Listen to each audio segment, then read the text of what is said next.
My name is Marsha Vick. I'm a breast cancer survivor. My cancer journey began in October of 2022 when I went for my regular mammogram. Um, I got a letter from Dr. McGill asking me to come in for another test. While I was there, they sent the pictures to him and he didn't like those, so he asked that I do an ultrasound of the breast while I was there. And so while I'm sitting in the waiting room, I said, Lord, if something is wrong, then allow them to find it. So we went and did the ultrasound, and she sent him the pictures, and so he didn't like those, so he walked over and looked at it himself, and he said, I think we need to do a biopsy. And so we wound up doing the biopsy the 1st of November, and then the next day I went to my to Dr. Williams' office for my yearly exam, and I see Casey Joe, who's wonderful, and she was able to tell me that I did have breast cancer. And so things moved very quickly from then on. I went to see Dr. Holt the next week about surgery. I went to see Dr. Zhu about my treatment, and at first we hoped that I would be able to just have radiation, but I wound up having HER2 positive, which is an aggressive protein that makes the cancer grow faster. So I had to have chemo and radiation.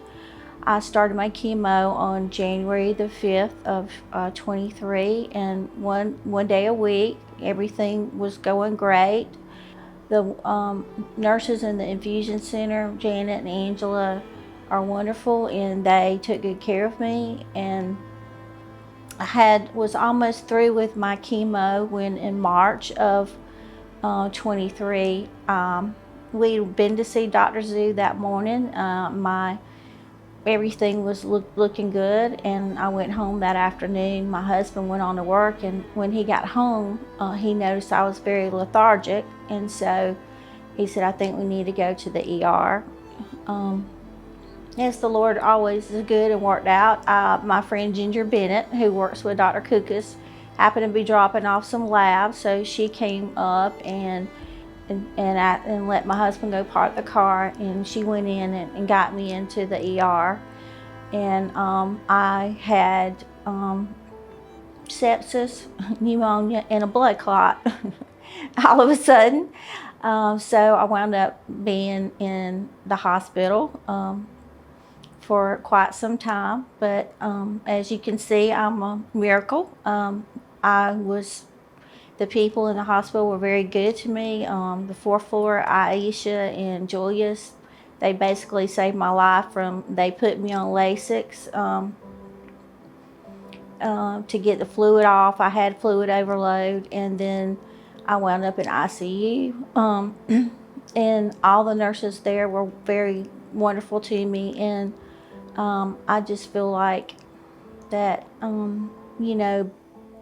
the Lord saved my life, and that now I'm on the other side of it, and I've been doing well since. I just thank Him and thank my church family and thank the doctors of this hospital. It was so nice to not have to go travel to have my treatments, to just have them close to home. And because you don't know if you're going to be sick or what's going to happen. And it just was so wonderful. The experience was, to have breast cancer is, scary in itself, but to have the treatments that I received here and the love I felt, it was wonderful. I would encourage all women to go get your mammogram. That is one of the, most important things I think I did for myself. They caught this very early. It was stage 1, so I felt like it was very treatable, and that I would be able to overcome that. And so I encourage you all to go get a mammogram and have that done. Edwards Cancer Center was my first choice for cancer care.